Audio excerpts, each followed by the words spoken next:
Welcome to Energy Stew. This is Peter Roth, your host. And this is a very heartful time of year. We're coming into, it's more and more heartful as we get closer to the holiday season and the new year. And there's a reason for it. And it pervades our whole world. And it's not just that because it's a darker time that we seek the light. There's actually a very heartful understanding of why it's such a feeling time. And to help us understand that, we're going to look at the secret of this time of year through the cards, the playing cards, which actually reveal why this is a special time of year. And to help us do that is our card expert, a good friend and a man who's been on the show many times, Alexander Dunlop. Alexander, welcome to Energy Stew. Peter, it's great to be with you as always, and thank you for having me on the show.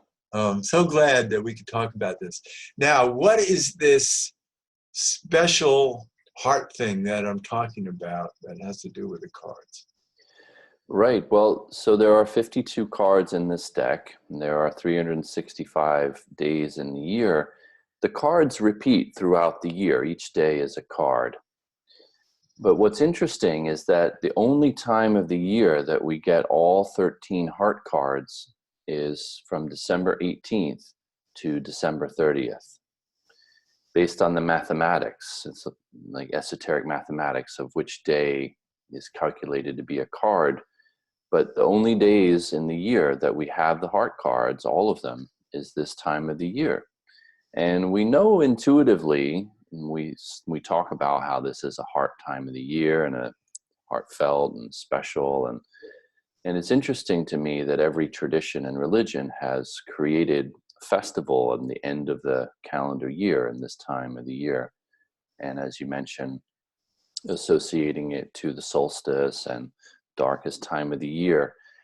But underneath that, at a deeper level, we might say at the quantum level, at the level of the energy vibrations, this is the heart time of the year because these are the energies that are in play in the quantum field around us. And we might think of people we know whose birthdays fall within that span. And I bet you if we think about it, all of them are very feeling people. It's true, because the day that we're born on gives us the imprint for our life. And so if you're born, for example, on December 18th, you're born on the day of the King of Hearts. So the king of emotion, king of feeling. And then it goes down from there, down to the Ace of Hearts on December 30th. And then the only day of the year that is the Joker is December 31st.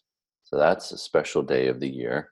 It's a day outside of time, a day when we can laugh at our own folly.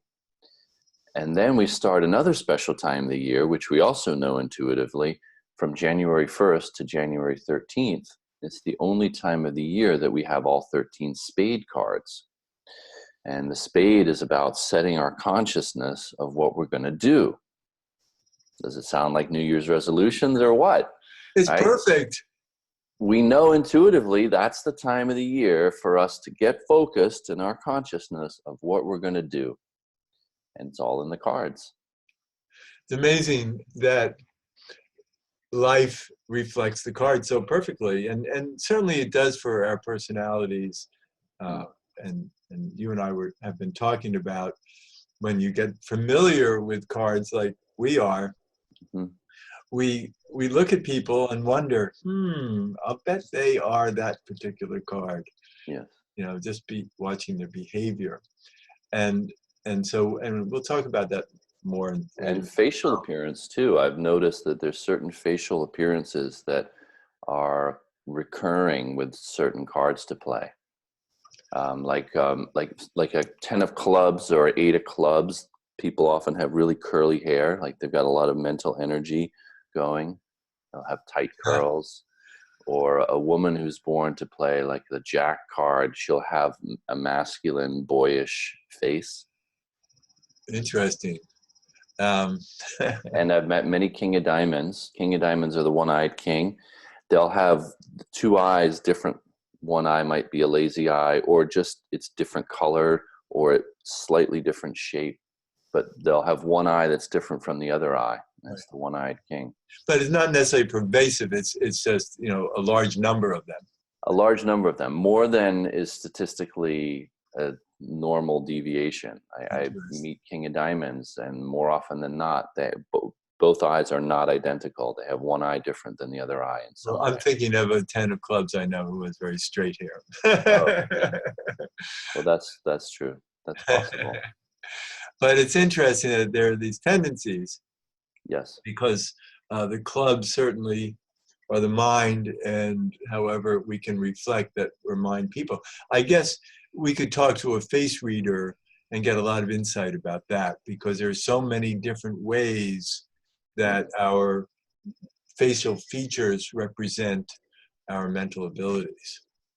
And the energies that we're bringing forth. Sure. And, it's very obvious to me when someone's in a good mood and their emotions are such, you can read it in their face, or at least I can.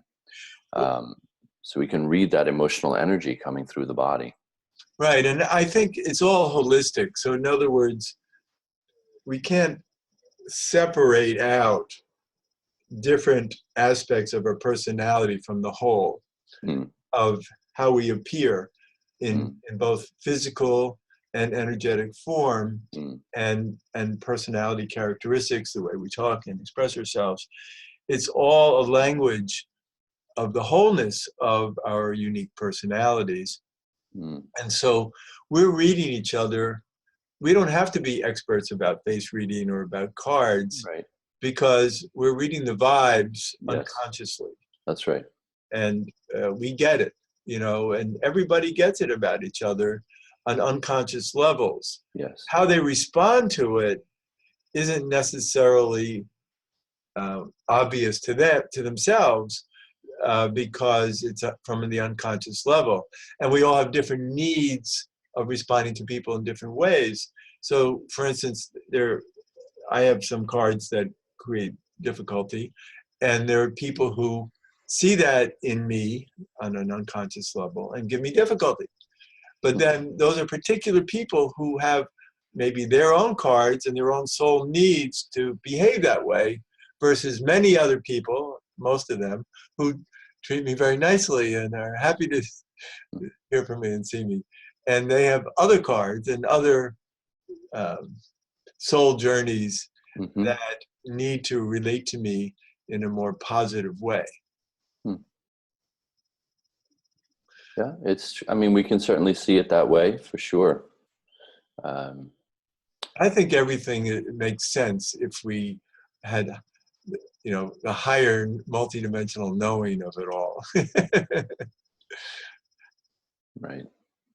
Well, that's something that I have been more and more tuning into, is my multidimensional self, to see how this incarnation is a tiny aspect of the larger that who I am, and that empowers me to actually be, in a Buddhist sense, more detached from the machinery and the mechanisms of this incarnation. And I Right. see it from a larger perspective. So it troubles me less, and it liberates me to be more at peace, be more relaxed. But this has been a process for me to tune into this multidimensional aspect of myself. I love that. And actually, coincidentally, this coming Monday night, I'm teaching a class on who are you multidimensionally. Mm, And yeah. so it'll be just focused on that. And because I also recognize the importance of knowing about ourselves in all dimensions, our soul journey, where we've been in other lifetimes, or what we do on the other side. Who are we? What jobs do we have on the other side? What's our purpose? What's our sole purpose through all of our lifetimes Mm, versus anyone else? mm. Yeah, and what's happening right now on other dimensions. Right, because time is not linear in the way that we Yeah. think it is. So it's all very profound stuff. And what I love about what we're talking about cards is how profound it is that time itself, this time of year, brings us to the need for all these hearts. Well, and that we have assumed that time is vacuous. It just this blank space. But in fact, what I've realized through understanding the esoteric meaning of these cards, which the cards are just conceptual tools to help us see the energy vibrations, is that time is constructed based on energy lengths and energy variations. Right. So each day is a different energy variation. And that's what we call a day. And that's our conception of time, Right. is the different vibrations of energy. And the cards are the window to that. Yes. Yeah. I love that. And it's so valuable. Probably, I haven't used them day to day, but to go about your day according to which card is at play that day. It's very helpful. I know. It's illuminating. I need that. And I want to do that more and more too. What I've learned, Peter, is rest the day that way. Exactly. And what I've realized is that there's a gift that unlocks for us. I was listening to, this is years ago, a Joe Dispenza talk where he talked about how he approached each day looking for some magical moment in the day. And I really like that. And what I've learned by following the energy of the card of the day is by paying attention to that and by looking for it, there is a gift that emerges that we get out of the day. And simply by paying attention and being aware and looking for it. It's kind of like, in a simple analogy, like if I tell you to look for a red Volvo today, you'll find one. You'll look enough until you find one. So there's that aspect as well, that we simply know where to look and what to focus on. But also that's based on the calendar and the math of that. But sometimes when I'm facing a project and I want to have a card about the project, I'll pull out my deck of cards and I'll shuffle them up and pull a card, and it'll tell me how to address that project. Yeah, you can do that for sure. But I want to tell you an incident. I don't know if we've talked about it before. A client of mine was just having fun with one of her sons drawing cards, and drew a card. And so I don't know what the purpose was, but I don't know, it was a jack. I don't know if it was a jack of hearts or jack of diamonds, but she drew the jack, and that was nice, and well, let's, draw another card for whatever. And she shuffled the deck, drew another card, it was the same card. She said, well, this is strange, got the same card. I'm going to shuffle the deck again and go and draw another card, because I want to, for whatever reason, get a different card. And she again got the same card. And she shuffled the deck 13 times, drew a card, tried to be as objective and, happenstance as possible. And every time for 13 times, she drew the same card. And in the end, it freaked her out so much, she quit. She stopped doing it because she just couldn't handle the creepiness of that. What is, it's like, oh my God, what is this telling me? Well, it's telling me that we're tapped into other dimensions of consciousness. Well, I think it's a message from the universe that is always teaching us things if we pay attention. Exactly right. And sometimes if we have the eyes to see it. Yeah, but right. And sometimes it was like dreams. People want to interpret their dreams and say, oh, I had this very interesting dream. But let's say that there's a dream that's very important for you to remember, and you're not good at remembering dreams. Well, that dream will recur again and again and again until you get it. Well, that's right. And so what is it that's, in charge? Who's in charge? What's in charge? It's such a big picture of reality that we're looking at. And I always like to think that our dream states really help us understand the magic of our consciousness, because we're, these dreams are pretty elaborate in detail, and they can't just come out of thin air. There's something behind creating these details and these journey stories. Sure. And what is it? What's at play that creates that? And same thing with drawing the same card again and again and again. I've had a number of circumstances in my life where the universe has wanted me to pay attention to their talking to me. Mm-hmm. And not that I'm intuitive, and I hear from them every day with people and about things, but there are times when they want to show me that my life is being managed at multidimensional levels. Yeah. Because our consciousness doesn't run everything. Our consciousness only receives from our subconscious and our unconscious. We think that, our ego wants to think that it's creating everything. And all it's doing is really just the witness to what's going on behind the scenes of our consciousness. Mm-hmm. Yeah, the consciousness is a pinhole, that's through which the light is projected. But we don't understand that. We think the consciousness is like the sun. Like in the old days, our planet was the center of the universe and everything revolved around it. We think that's true about our consciousness. And we're slowly learning in the same way that, wait a second, maybe our consciousness just revolves around things instead of everything revolving around our consciousness.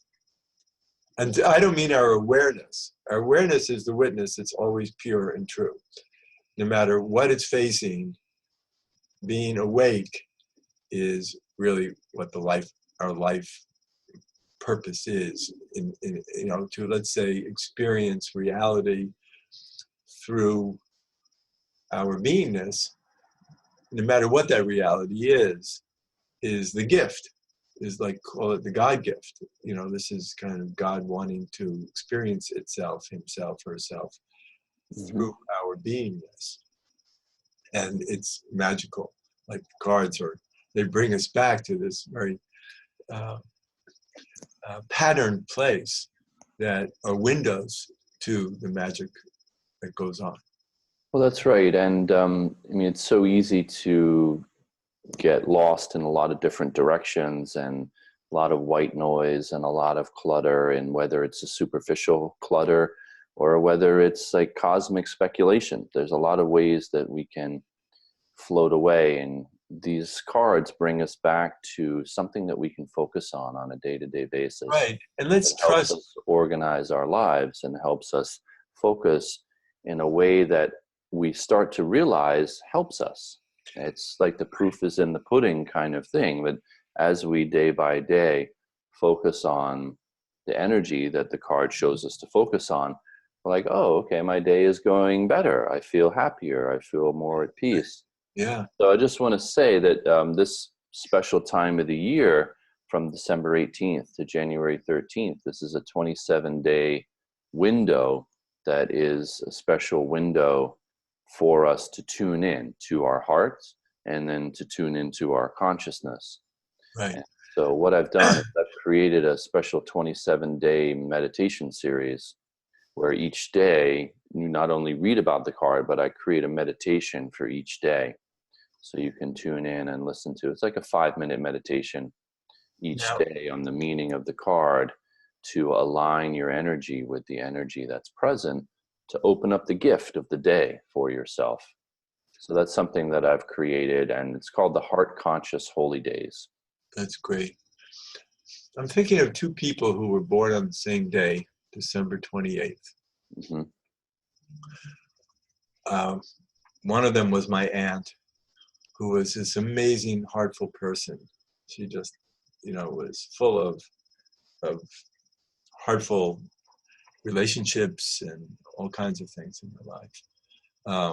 Needed a lot of, her conditioning brought her into different extremes in her life of what her heart needed that weren't always supporting her. And then I'm thinking of another person who I won't describe who she is in my knowledge of her, but and not someone who's around anymore. She's both of these people passed on, but this woman was very emotionally disturbed, very challenged to, and tried. It was all about heart, but in very damaging ways. So I don't know what that means to you about December 28th, but Well, December 28th is the day of the Three of Hearts, and so there's going to be a lot of emotional expression and a lot of emotional uncertainty. yeah, uncertainty is, I guess, what it is.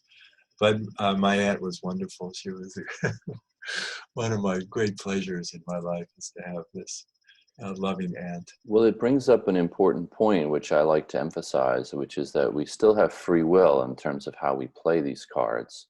And so with the same birthday, same cards, two people can play it very differently.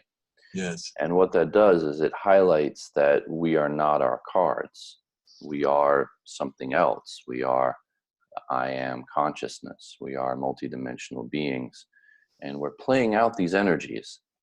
How we end up playing them out is often related to the conditioning and the culture and tradition and the religions that we were raised in. But ultimately, it is our free will of our higher self of how we play this out. So it happens often that two people, same cards, very different ways of playing them. Yes, but they're certainly playing them. Yeah, for better or for worse. Right. Now, speaking of playing cards, we're coming to the holiday. We're going to be around a lot of people. And I was thinking that I want to address people according to their cards. Mm-hmm. I want to know their cards. If I know their cards ahead of time, Mm-hmm. then I can know how to relate to them. Mm-hmm. And I was thinking, not only are they, because we can find out, your book, Play Your Cards Right, is Mm-hmm. fantastic to get the whole hand of cards that were Mm-hmm. dealt. People who are listening to the show should really be looking for your book, Play Your Cards Right. Mm-hmm. And learning so much about this. It's fantastic. But in that, there's a hand of cards, and one of the cards is a Mercury card. The Mercury card is what card we think we are. And so I was thinking, okay, I can address people according to the birth card, according to the ruling card, but I might even be just as smart to also address people according to the card they think they are. Yeah, you can. It's smart. It's great way to look at it because most people, unfortunately, are stuck in who they think they are. Right. And that runs us. Yep. So if I know that about people, I can be very satisfying to them in many ways. Right. You can create great connections. I mean, my own experience, Peter, is that just knowing the birth card and then the second card, the personality card, that gives often enough to give me a lens of the person. And I'm like you, though. I do like to know people's cards. It's almost something I have to like tame in myself because it can get a little obsessive where I'm like freaking out. I'm talking to someone and I'm like, what's their card? What's their card? What's their card? And like take a deep breath and just be with this person. And yeah, let your subconscious know their card anyway, because you're going to behave that way anyway. Well, that's what I was sharing with you earlier. That's the fun part. I start guessing their card based on their behavior. Well, you and I like to grab those handles. That's true. Yeah, our conscious mind is always looking out for us in its own way, and we want to play with that. That's why I think that anybody listening to the show or watching the show, if they go to YouTube, the archive will be on YouTube afterwards. Mm-hmm. That they have to understand why their subconscious brought them to hear this, and it's of importance to them because otherwise they wouldn't have been taking this time. Yeah. Yeah. There's an inner yearning for knowledge and awakening. Yeah, and those are the people we attract. Yeah. Yeah, that's wonderful. So, Alexander Dunlop, Play Your Cards Right is your book. Mm-hmm. Lifeelevated.life. Is that familiar to you? Yeah, lifeelevated.life is the website. It's a nonprofit foundation I started to share this knowledge.